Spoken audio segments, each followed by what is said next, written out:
Azir just arrived in Path of Champions. The Emperor of the Sands is one of the rare champions that can level up twice, once from summoning units, and again after restoring the Sun Disk. But is he good? Let's find out. His first star power summons a buried Sun Disk and advances it by 1 for every unit you summon. The upgraded 3rd star version lets you advance the Sun Disk with landmarks as well, and gives you a great payoff for restoring it. Star Power 2 gives you more starting mana and provides allies with a small stat buff when you summon the 2nd unit each round. The upgraded 5th star version, yes you heard me right, gives you even more starting mana and increases the stat buff to 2/2.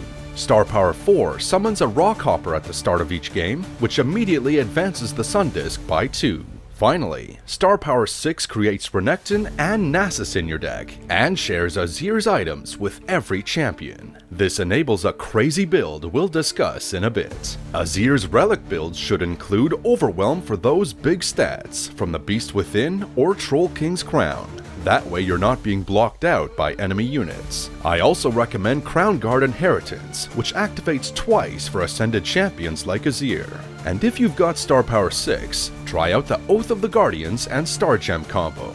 This setup was good enough to help me get my first ever one-turn knockout against Lissandra, so good luck convincing me it's not his best build. There are many other relic options for Azir, so please head over to lorrelics.com to submit your own builds or to see what others are using. For powers, prioritize ones that summon additional units like New Student, which makes it easy to get more stats on turn 1, Officer Backup, Out the Gates, and Stabilize, which will proc your star powers immediately upon playing a champion. And look for ones that give allies more stats, such as Fixer Upper, Reunited, Rush Them Down, and Yip's Genius is incredible for you, as it makes your Sand Soldiers much more threatening. For support champions, look for ones that summon units like Braum, who summons a Poro after surviving damage, Aurelia, whose level up condition is very similar to Azir's. Also try to find champs who level based on damage, including Jax, who wants as many stats as he can when attacking, Sivir, who won't have any trouble leveling, and has the added benefit of transferring her keywords to your allies, and Warwick, who you guys are probably sick to death of hearing about by now. And look for other champions who love those stat buffs like Fiora, who can kill bigger units and level easier thanks to them. For more support champion options, feel free to pause this tier list and let me know what you think of these new sprites. I think they're a huge upgrade from before. When drafting cards, look for anything related to Sand Soldiers, like Desert's Wrath, which summons Sand Soldiers and increases their attack.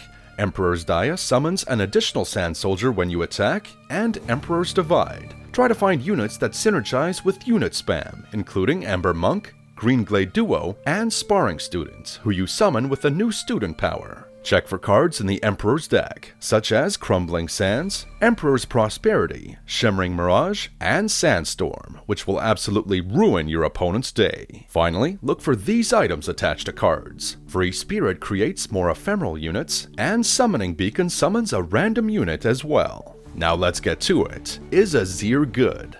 Yes, sir. Quite often, I feel like I'm forced to pick between using a fun champion or a good champion. Azir feels like an exception to this, as playing the champion printer build was insanely fun for me, and led to my easiest Lissandra clear by a mile. The fact that Azir shares his items with every champion is what makes this broken. Against other Shuriman champions, he's definitely better than Kai'Sa, who feels much too slow in comparison. However, things get interesting when we compare Azir with Akshan. Azir is an aggro deck, one of the most aggressive I've ever seen in this game, whereas Akshan plays like a mid-range deck.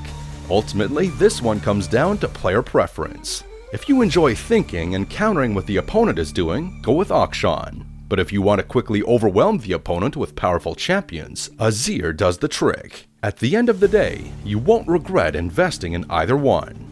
If you enjoyed this guide and want to see another one, check out my Elise guide here. Or you can help me out by liking this video and hitting that subscribe button to see the next one. Thanks, and take care.